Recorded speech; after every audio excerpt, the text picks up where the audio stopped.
Thank you, Madhavi Ben. Every time you're such a lovely host and make me feel so welcome. So thank you for inviting me again.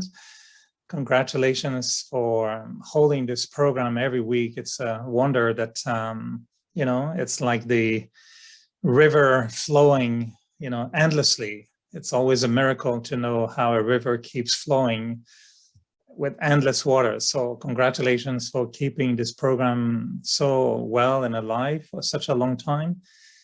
So loving greetings to each and every one, and really, really happy to connect with all of you. Every time I always start in the same way, I always feel important to connect on a very personal level. So I'm extending all my little threads and wires all across space and the earth to connect with all of you personally. Yes, it's Chinese New Year, so happy New Year in the Chinese animal kingdom. I'm lucky, this is my year today, so I'm a tiger and it will be tiger of water, I think, this year. So happy to come into the jungle as a tiger and see if we can turn it into a garden. It's a beautiful topic indeed. And, for me, it's been the essence of my spiritual journey to learn how to master the mind. And we love this topic because I think, wondering for each one of you, I don't see you physically, but I can try to connect mentally.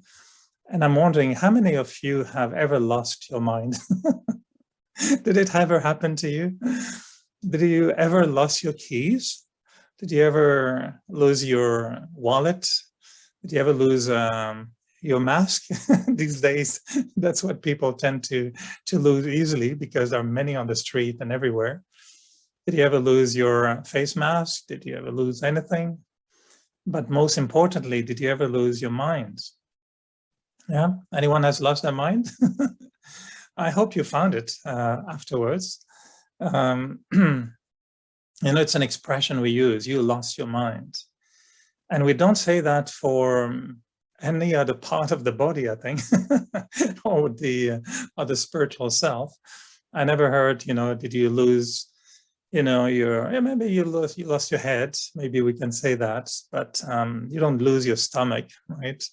Actually, you don't really lose your heart.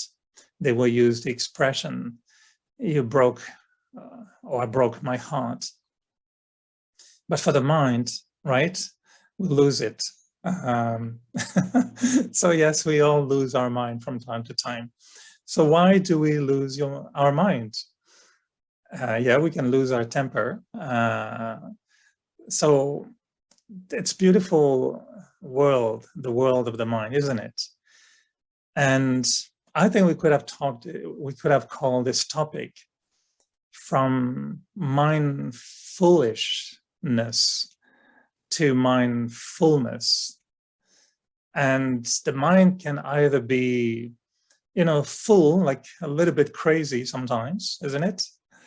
And it can also be full, like, the fullness of the moon. And there's so many aspects connected to this topic.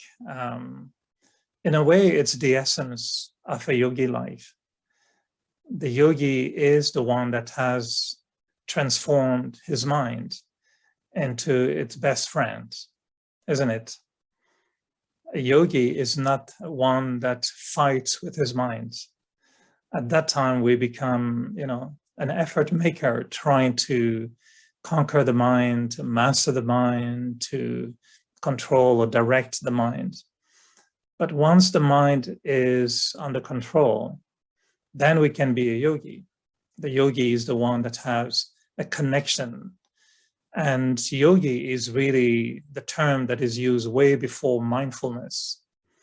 To be mindful is, in a way, to be an accurate yogi at that time, in which the mind is really connected properly, is in yoga, connected properly in yoga with something or someone. So mindfulness and mindlessness or mindfulness is really the spectrum of the elasticity of the mind. And my experience coming to, this movement a long time ago, I was quite young. The book I was reading before coming to this organization was called The Wonderful Faculties of the Mind.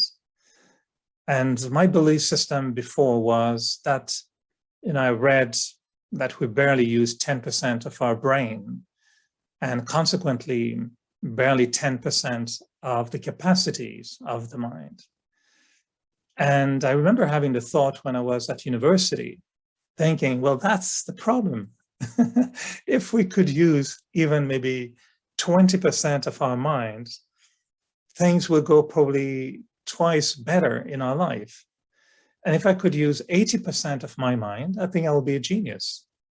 And I will be able to solve a lot of issues in my life. And my motivation in a young age was 100% laziness. Everything I did was motivated by my laziness. How can I do less and earn more? How can I do less and earn or gain or achieve more? And being at a university in what they call in French preparatory school, so it's kind of a selective university where you have many coming in but very few coming out.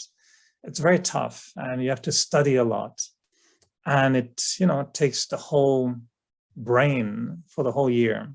And I used to read this book thinking, maybe there's another method. Maybe I can just look at a book, put my hand onto it, wait 10 minutes, and that's it. I will know the whole content of the book. Laziness. Don't read the book, know it by magic. And I really believe that there should be a way to use the mind much more effectively, so I don't have to work so hard to learn, to become, to accomplish anything. So when I became a yogi and I learned about meditation, the first thing that I learned in meditation, like many of you, I'm sure, are the basics of the mechanic of the mind. And I know for many of you, it will be something very, very common and something we all learned already. But before we really understand mindfulness, it's very useful to know the mechanic of the mind. And to me, the best image is that my life is a flight, is a plane, and I want to fly it. I don't want to crash it. I don't want to lose it. And I don't want to, crawl. If I have a plane, imagine a plane just driving or rolling on the road, turning left. And it's, first of all, very difficult to drive a plane downtown. That would be a little bit complicated. But what's the point of having a plane that is just crawling on the roads? The plane is made to fly, isn't it? And the beauty of the plane is when you sit high in the sky and it looks like a bird. And when we look at the plane in the sky, isn't it that you always feel like, I'm always amazed that, when there was this lockdown, the first one that was very severe, I mean, at least here in Canada, was complete lockdown. Airports were almost shut down. There was nothing. And after a few months, when suddenly, we could go back a little bit to some activities. I remember being in a park just a few blocks from here, and it was a summer, and I was in a park, and the plane, very rare. I mean, normally planes happen when we're in downtown. I'm in downtown Montreal. You see planes every minute flying in the sky. But this time, there were so few airplanes flying in the sky that I noticed at one point there was a plane passing, because the airport is not too far. So the plane was landing, and everybody in the park was watching the plane as if they were little kids who never saw a plane flying in the sky before. When you're a kid, it's magic to see these things flying. Everybody was watching the plane like, look, the plane. And I thought, isn't it weird that after stopping the airflow for so long, plane became magical again. And to me, this is how I feel when I look at my mind. And I ask my mind, hey, are you flying? I asked Madhvi how she was doing, and she told me she was flying. She looks like a flying bird, doesn't she? Always flying, regardless of challenges and issues. So I really admire those kind of souls that keep, looking like free birds and they're flying. So the mind is meant to fly, not to get caught into webs. We're all on the web all the time, but the mind is not meant to be caught in a web. It's not meant to be entangled with other people's mind. Imagine when 2-3 minds get entangled and they can't, become free from one another. Isn't it how it works? When the mind is caught somewhere, totally blocked, paralyzed, when the mind gets contaminated, poisoned, that's an expression we use sometimes, it poisoned my mind. The mind becomes toxic. When the mind becomes heavy, so how are you doing? So I have lots on my mind. Isn't it what we say? I have a lot on my mind. Means it's heavy. It has a burden. That's not how we want to see our minds. And so for me, the quest from the beginning was, if I could conquer my mind, if I can redirect my mind, regain the sovereignty of the mind, and not by force, but by allowing the mind to do what it's meant to do, and allowing the mind to be what it's meant to be, which is a flying free bird, a plane.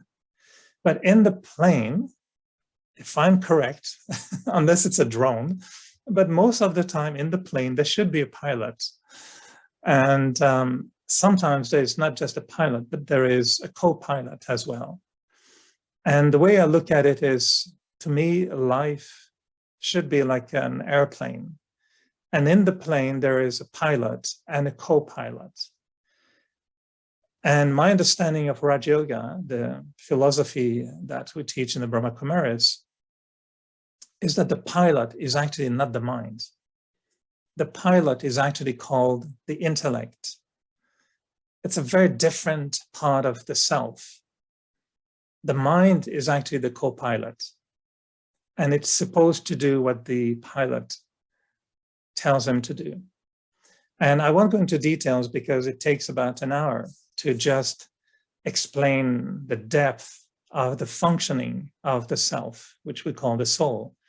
But the intellect is the faculty of the soul, the faculty of me, the self, to understand, to discriminate, to judge, to decide, to recognize, to know, to remember. The list is it's the faculties of the intellect. Very, very, very fundamental concept that the intellect is an organ with those faculties. The mind is completely different, although they connect, and we'll see how, but the mind has the faculty to think. The mind has the faculty to feel. Thoughts and feelings are connected deeply. So the mind is an organ of the soul that is bombarded, full or filled with thoughts. It's active all the time. The mind cannot really stop thinking, except for a very short amount of time under very special circumstances. So just to learn the mechanic of the self and the mechanic of the mind will be necessary to actually become mindful at some point, because it's like asking me to become a great tennis player without learning, how to play. I would need to learn some basics to perform well. So if I want the mind to perform, and if I want the mind to fly with the plane, I may have to take a course on what is the mind at the first place and how to recognize my mind. Most people know the mind by what we think. And again, as we say, we lost our mind means we lost our ability to think properly. But it's more than just thinking. And I won't go into details again, but we need to know that the mind creates different kind of thoughts. Good thoughts, bad thoughts, waste thoughts, all kind of thoughts. The mind creates thoughts that have a speed. And now I can talk fast, but I'm trying to talk not too fast. I don't know if there's translation, but there is, yeah. So I'm trying to talk not too fast. So our dear translators are not losing their tongue and their mind consequently. But we can slow down how we talk. I can slow down how I act. I can walk slowly, peacefully, or I can run. Similarly, I can think slowly, or I can think fast. My mind can create deep thoughts. Sometimes they're too deep and we get, we fall into it and we get lost as well. So sometimes people say something and the other say, ooh, that's very deep, which means they haven't understood anything. Sometimes it's too deep. So yeah, there's speed, there's depth, there is direction. The mind can focus, which is all about what we're going to talk about, but the mind can focus, keep one direction, or the mind can be scattered. The mind can go into many directions, and that's the problem. And there's, of course, there are qualities in our thoughts. So speed, depth, direction, and quality, 4 characteristics of one thought. And so we learn about the mechanic of the mind. And then every thought comes with a feeling. Feeling creates thoughts, thoughts create feelings. Intellect, the faculty to understand, also generate thoughts through the mind, which sometimes create a dialogue in ourselves. My feelings create a thought. Oh, I feel like this. Oh, I feel sad. And then the intellect responds, but you shouldn't be sad. Your mom is coming home, and whatever, or you shouldn't be feeling sad because.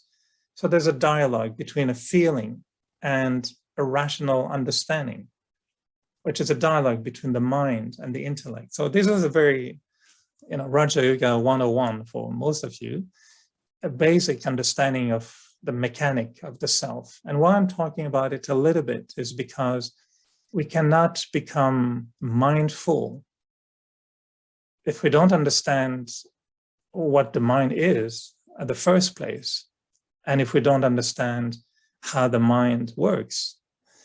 And if we realize that the mind is certainly one of the most fascinating part of me. Yes, my eyes are very important, and it's good to have beautiful eyes. Yes, my hair is very, very important, particularly if I'm on a Zoom. Yes, my shirt needs to be proper.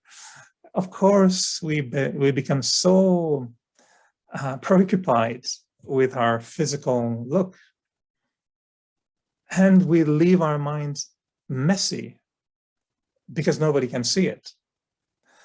If I was to come to your apartment or house right now and surprise you, in which state will be your bedroom or your bathroom or your living room?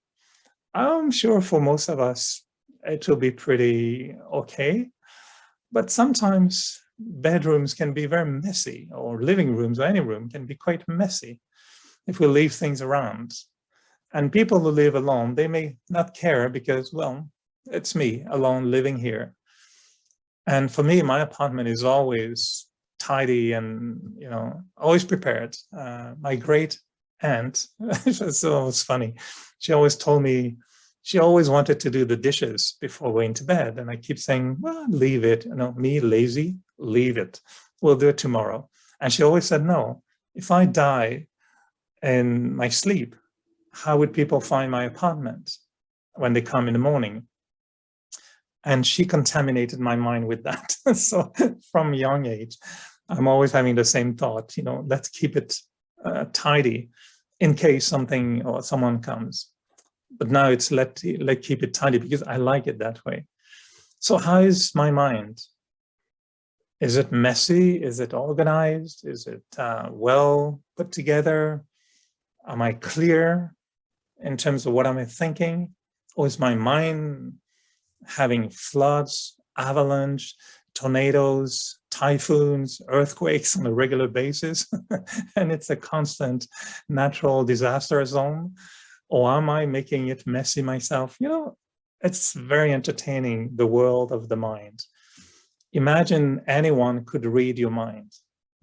That would be scary, wouldn't it be? Imagine that at any time, anyone can have access to your mind. I mean, we don't want that on our computer, even less on our minds. But what if people could access your mind? Maybe we would keep it a little bit more tidy sometimes, so they can, you know, see my mind is not in such a bad mess. So it's a beautiful, fascinating world when we enter the world of the mind.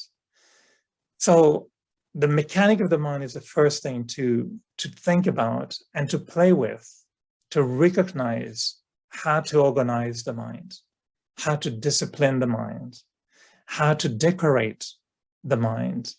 And that's called meditation. That's what we do in meditation. But beyond that comes the idea of what will be the purpose of the mind and the proper use of the mind. And that's where we will take one aspect, because there are many others, but one aspect is to teach the mind to become mindful. Enough of foolishness. I think we all understand the mindlessness or the mindfulness. I don't think I need to describe it more, and I would be only revealing my own messy mind sometimes, which, you know, could be messy sometimes. So, but the mindfulness is a posture of the mind, which is one of the most beautiful posture of the mind. So if your plane flies properly, the pilot and the co-pilot are having a beautiful conversation, which will not be meaningless. It has to be meaningful. It has to be very practical. So the plane can fly smoothly, land when it needs to land, and take off when it needs to take off. And if I want my life to have the ability to be free, flying, but landing when I need to come to certain issues and taking off when I need to just go away, mind and intellect, pilot and co-pilot, have to learn to work together in harmony. And that's where we teach Raj Yoga. Raj Yoga is the royalty of my yoga. So the sovereignty of my mind being directed, being in yoga, connected properly in a Raja, in a sovereign form by the intellect. So the intellect will need to guide the mind so the mind can be focused. So now, what is a mindful, so that we are in mindfulness?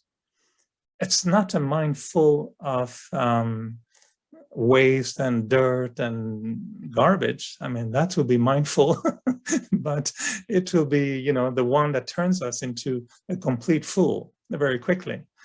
So mindfulness is when the mind, in my opinion, and again, I didn't read official or Wikipedia or any definition, but my personal experience of mindfulness is when the mind is in almost like bloom mode, like the full moon is magical. The day before the full moon is not 100% magical, but the day of the full moon, you can see the aura around the moon, the extra glare. And it's not there the day before or the day after. It's just on that day of the full, that night of the full moon. Mindfulness is when the mind is finally blooming, full, because it has touched an essential core of the being that allows the mind to bloom completely, like a full moon. So mindfulness is, yes, I know it's very popular and it's very fashionable these days, mindfulness, meditation. It's very, very popular, and for good reason. But it comes from focus. It comes from paying attention to what I put my mind on, what I focus my mind on. So the direction of the mind is very, very important. And so what I've learned in these years is that there are actually three important aspects of thoughts that I would develop to create fullness in the mind. And they come like the quality of thoughts I create: positive, elevated, and pure, powerful thoughts. So positive thoughts, elevated thoughts, and pure, powerful thoughts. And they will come with different terminology. And for me, I made the equation that positive thoughts are thoughts where I say, I can. I can. Elevated thought is, I will. And pure, powerful thoughts are, I am. So I can, I will, I am. And to me, I'm realizing very often that what really kills the mind or confuses the mind or take the mind into a maze where it gets lost are the thoughts where I cannot. I don't know if I can. I wish I could. I should, not I will. I should have done. I would if. I mean, all the other thoughts that are not I can, I will, I am, will weaken the mind. Think about it. They're not thoughts that are going to strengthen the mind. The only thoughts that give power, strength, focus, incisive, power to the mind is I can, I will, I am. If we could only remember those three thoughts, and if we could only speak that language, I can, I will, I am. So the way they work, it's very fascinating as well.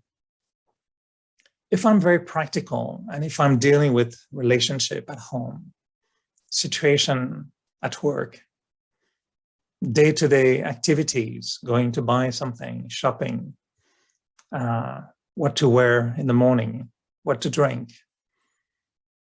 If we are very practical, the natural process of the mind, directed by the pilot of the plane, would be, what the pilot will say to the co-pilot: first, check this. Second, do that. Third, okay, now take off. Let's go and push this. There's sequence. So in my practical day-to-day life, what I find is that I usually start with I can. And I move into I will. And I finish with I am. It's a natural process of building achievement. I can, I will, I am. But on a spiritual level, that is fascinating. I do the opposite. And when I meditate, I would do the opposite. And when we meditate, we start with I am powerful. I am a great soul. I am, blissful. I am a loving soul. I am peaceful. We start with the I am because we define meditation sometimes as being the dance of the mind. And the proper first step of the mind when it wants to dance is to completely change my identity. Walking, dancing is very different. If you're walking, you're not dancing. When we think normally, we're walking in the mind. The mind is walking. Meditation means let's change, we dance. So of course, the quality of thoughts when we meditate is very different. And we take the mind into the steps of identity. I am a great soul. I am a peaceful soul. This is the way we learn to meditate. We change the I am. And so once that I am is filled in the soul, then I move into I will. Yeah, I will do that. I will, because I will. And then when I finish my meditation and I land the plane of my life into the doing of anything, then the thought that will come from high above is, I can. I am, I will, or then I can easily.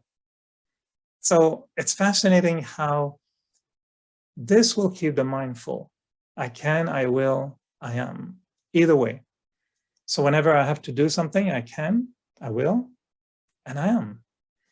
And if I'm coming from clouds and space and other galaxies, I am, I will, I can. And I find this is a very healthy cycle of thoughts that will keep the mind full. And the mindfulness is actually when it's not that we have many thoughts that makes it full, but it's the quality of the thought that makes it full. And the three layers of fullness, the meaningful, so the mind full with the meaning, with the knowledge, with the understanding, the wisdom that the intellect can give to the mind, the understanding. So mindfulness is actually in the beginning very often meaningful. If it's meaningless, it will be only mindfulness of waste, which is useless. It's called garbage bin. And sometimes I think our mind looks like a garbage bin that needs to be cleaned up and pick it up by someone, empty it, have a break. So not that kind of fullness, but meaningful. And then the meaningful change into colorful, and it becomes peaceful, loveful, and blissful. So the three main virtues of the mind. And if there is accurate meaning, it's very, very important to me. This is that if there's accurate meaning in my thoughts, either being highly spiritual and flowery and poetic, or being down to earth practical. What do you think about this? What should I do about that? You know, this is happening. It's a tragedy. What do I think? If my thought is meaningful, it opens the floor for the dance of being peaceful. And if the mind is peaceful, it can become loveful. Think about it. It cannot be loveful if it's not peaceful. Impossible. Peacelessness, you know, is a chatter, is a, it's a noise. Peacelessness is a noise, and it affects the heart. It doesn't allow the heart to be loveful.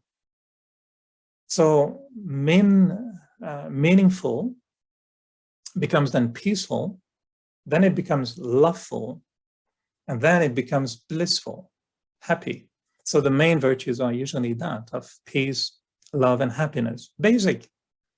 But it's like, you know, if you want to have food, I mean, you need just water and a few other ingredients. So mindfulness comes from meaningfulness, then peacefulness, lovefulness, and blissfulness. And then we can move to the third layer, which is powerful. So fullness is meaningful, full of colorful, like peaceful, loveful, and blissful. And then it becomes powerful. So the thoughts that we will use come from knowledge, understanding, virtues, loveful, peaceful, blissful, and all the others, and power, which is high energy. And this is where the secrets of Raj Yoga really, really comes very handy. How to increase the energy of the mind. Because if you try to make a plane fly with a AAA battery, with this tiny little battery that are very useful for your radio or for, I don't know what, or you use the battery of your phone, it's not going to fly a 747, isn't it? You need a little bit more than your tiny little battery. So you fly your mind into, you know, elevated fullness, you need power.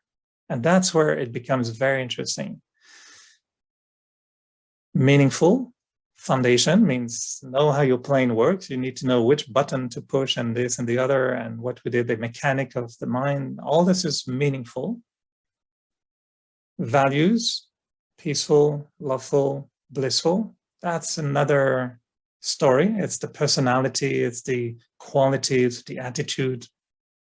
Another, Tuesday morning session for you. So many different approach to that, but then powerful.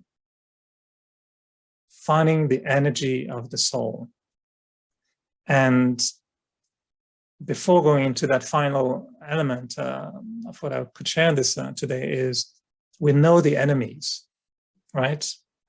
Once we want to fly the plane, we have to be careful. Lightning, storms, wind, birds, can affect your engine. So many things. Crazy people in the in the plane that you don't want to take with you on your flight. When you fly in your life, who did you give a seat to? That's another story. Who is in your plane? That may affect the quality of your flight. So who is in your life? That's the whole chapter of relationships. It's another topic. But it's all these factors, we need to know about it, and we need to know about them as well. There are the enemies of mindfulness. And it's very easy to change mindfulness into mindfullishness or mindlessness. Tiny virus, as we know, can transform the whole world. So imagine waste thoughts, negative thoughts, impure thoughts, violent, destructive thoughts, so many types of thoughts that we know because we have them that can ruin the whole thing. Imagine the co-pilot falling asleep, the co-pilot becoming extremely angry and crazy. I mean, that's dangerous. Your co-pilot, there's always a joke, they say, is there a pilot in the plane here? When they want to question politicians or they question the way the government works, they say, is there a pilot in the plane here? Yeah, there might be a pilot who has its own issues, but the co-pilot, if it doesn't operate well, makes the life of the pilot very complicated. And that's why when we lose our minds, the intellect is struggling to make sense of anything, to generate love, which is not possible anymore, to be happy, which is not possible anymore, and it feels weak. If the mind is contaminated, the intellect cannot operate properly without struggle. And so to become peaceful becomes a struggle. To become loveful, it's like having a dry heart. And to become happy becomes very difficult. So if the mind is not in mindfulness, it doesn't give a chance to the pilot, the intellect, to operate easily and to really take most benefit from the capacity of the plane, which is my life. So my life is the mirror of what's going on with the pilot and the co-pilot. So we better rethink who we should hire in our heads to direct the plane of our life. So yeah, the enemies are numerous, and we could have another time to think about it, but they are very, very crazy, these thoughts. And if these enemies infiltrate the mind, poison the mind, confuses the mind, weaken the mind, then again, the plane starts crashing again. And then we say all kind of things. I lost my mind. Oh, it's heavy. I'm not happy. I don't love this person. Oh, I'm not peaceful. I'm stressed. I have anxiety. All the troubles of life. Really, that's my personal belief. All the troubles in life, every single one of them is a consequence of a dysfunctioning mind, which is empty or full with the wrong thing. But if the mind is healthy, if the mind is full with meaning, with virtues, with power, energy, really, how can the plane not fly properly? The intellect, yeah, has to be also functional, but we need to study and pay attention. So it's simple, but fascinating. That's why I said the world of the mind. I mean, this is where all our attention should go to, because that's the key, I find, to create a life with meaning, a life with values, and a life with strength, with power. So the final element to me is the mechanic of the mind is important, understanding what fullness means, the quality of thoughts, of course, I can, I will, I am. This is fundamental dynamic of the mind. And filling the mind to be full with meaning, values, and power. So it's meaningful, peaceful, loveful, powerful, and blissful. And the energy of the mind, and that's where I think Raj Yoga becomes a very beautiful, I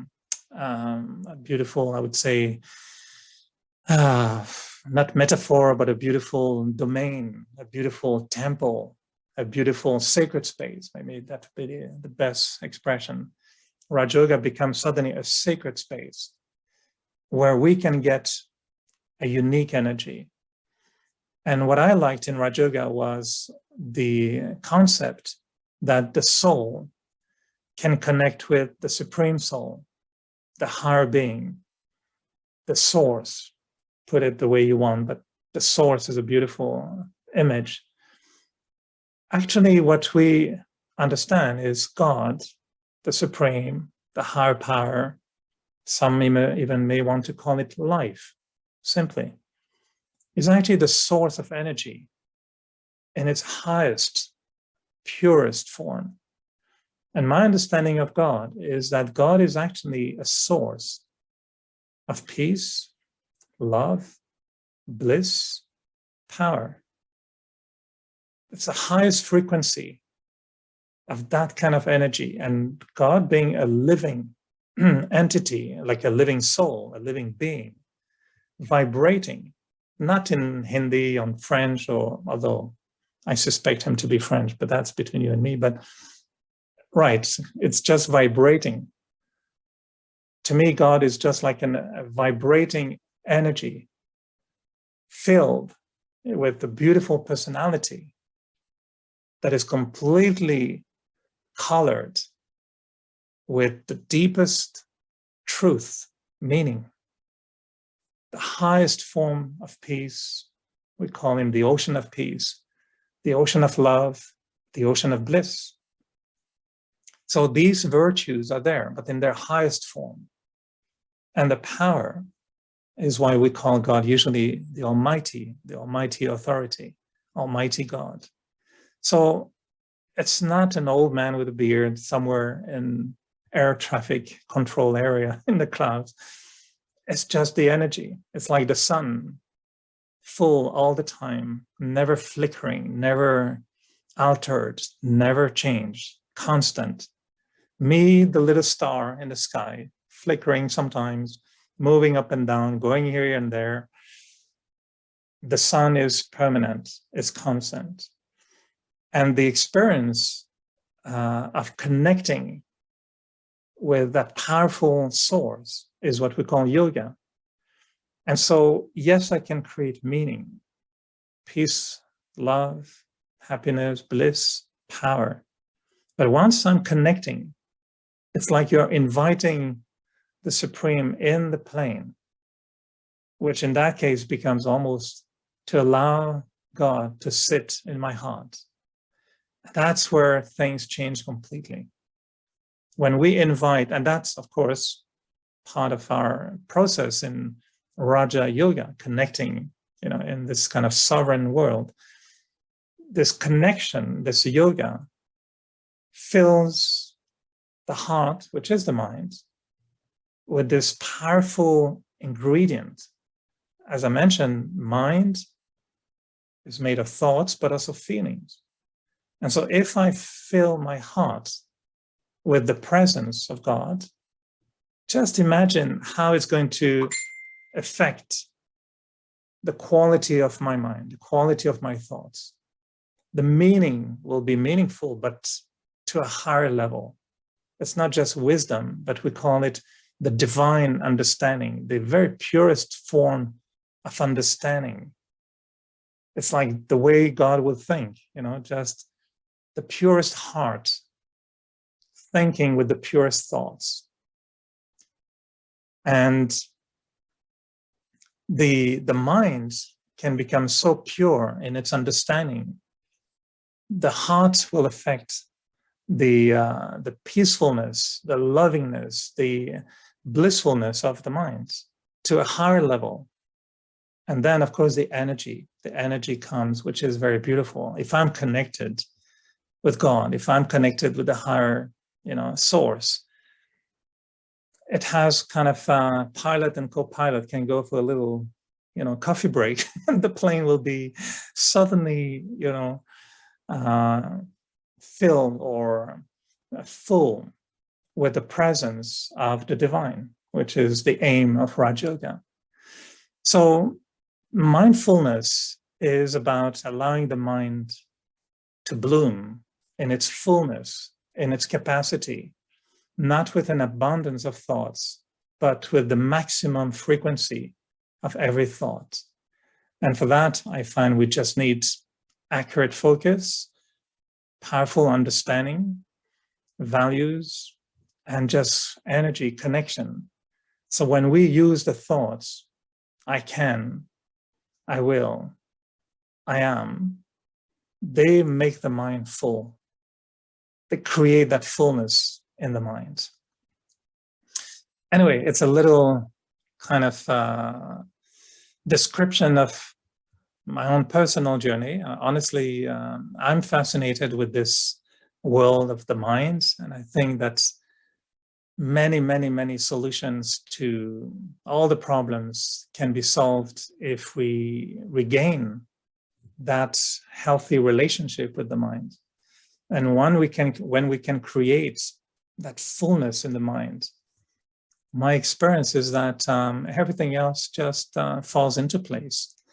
The only thing is not to lose control over the mind or to lose the mind. And if I lose my mind, I lose the world. The whole world goes away. In Hindi, there are many beautiful play of words, but the mind is also my world. Whatever is in my mind will be in my world. If I have a crazy mind, I will see craziness in the world. If I have goodness in my mind, I will see goodness in the world. I will also see, of course, other things. There are many more aspects we can talk about, but I would love to respect the time given. There are other aspects to consideration, where the thoughts come from, how to enjoy the dialogue of the mind intellect. So many other aspects that I'm sure will be covered in more Tuesdays to come. And I want to also share with you a beautiful meditation at some point, but I know Madhvi might want to entertain us now with question answers or see what happens in the chat and how do you respond to that? Yeah. Well, thank you so much for that. And the bit I loved. So one thing we can take for us is, I can, I will, I am. And also my life is a mirror for me to see where I am in life. I mean, am I really mindful or am I in that state of mindlessness? Excellent. Right, so I've got one anonymous, very private question sent to my WhatsApp by a sweet sister who wants to remain anonymous.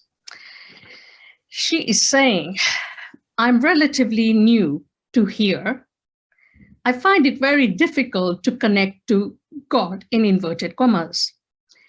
Is it not just pretense, stroke, imagination, stroke, visualization without real experience?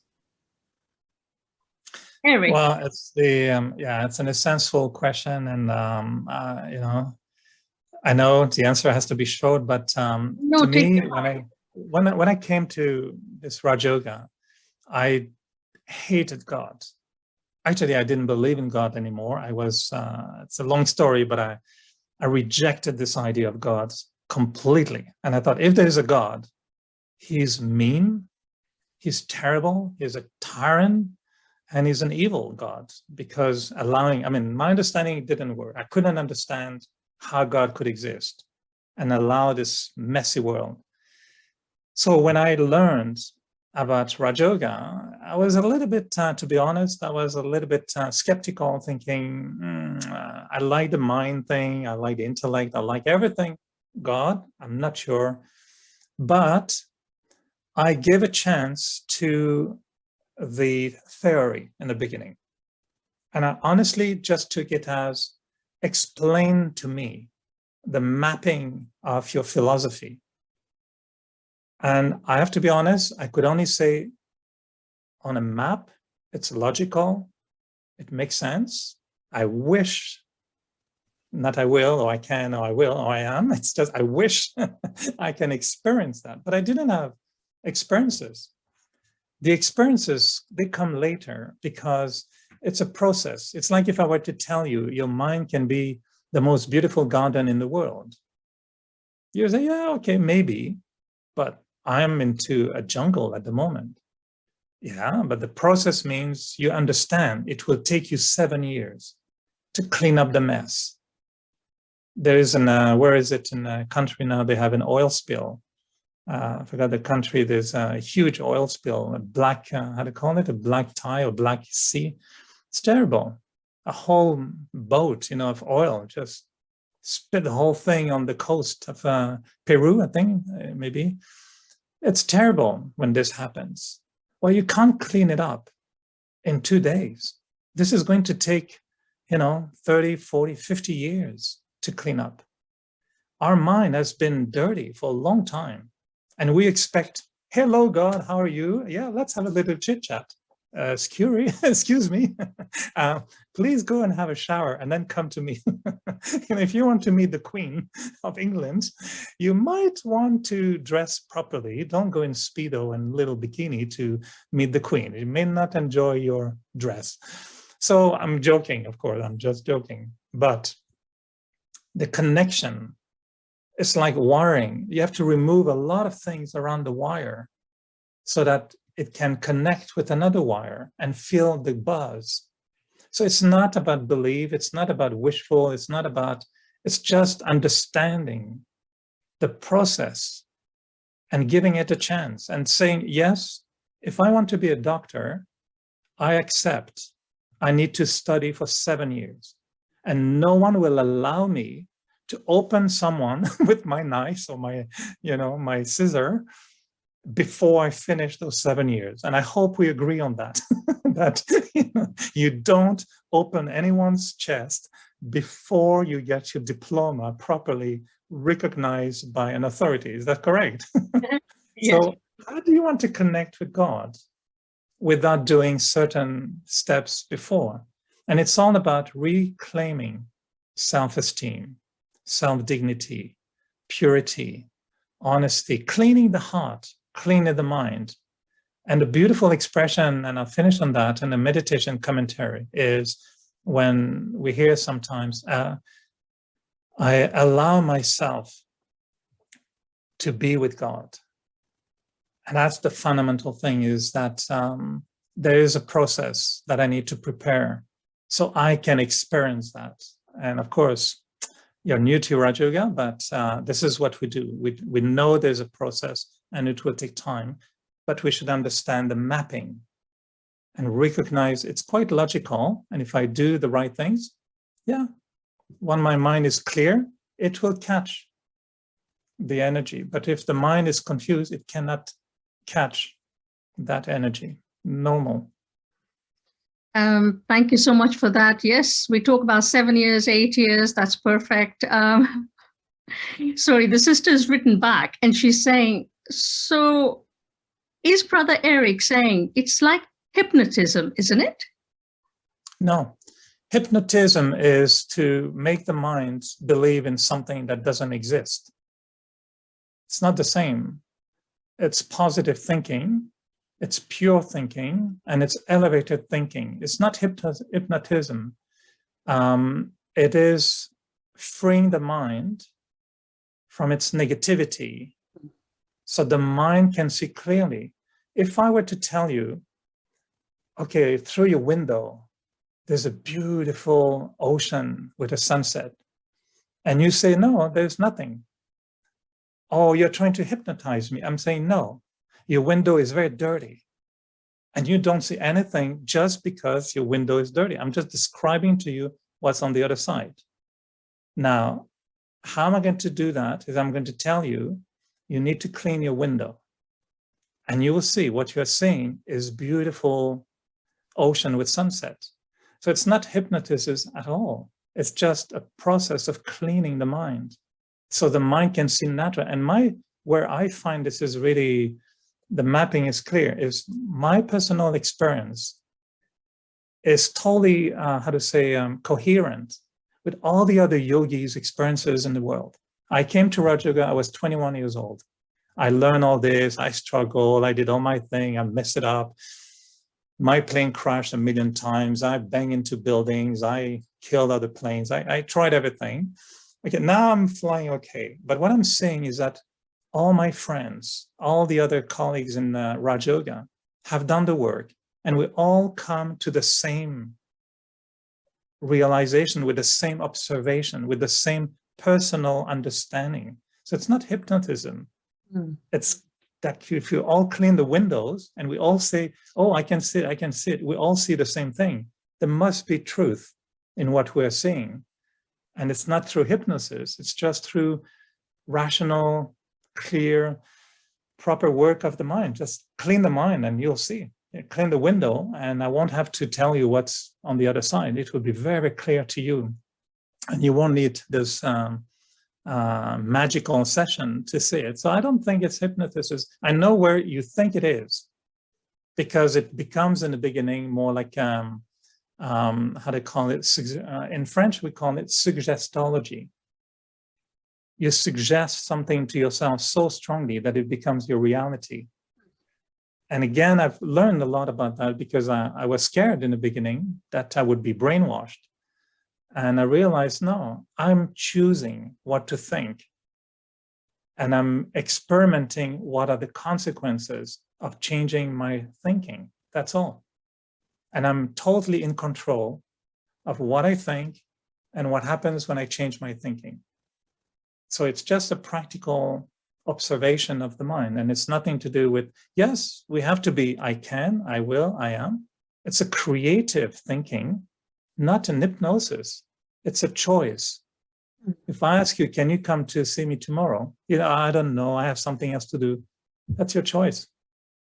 But if you say, yes, I can, and I will, that's your choice. It's not hypnosis. It's just your choice. That's how I see it.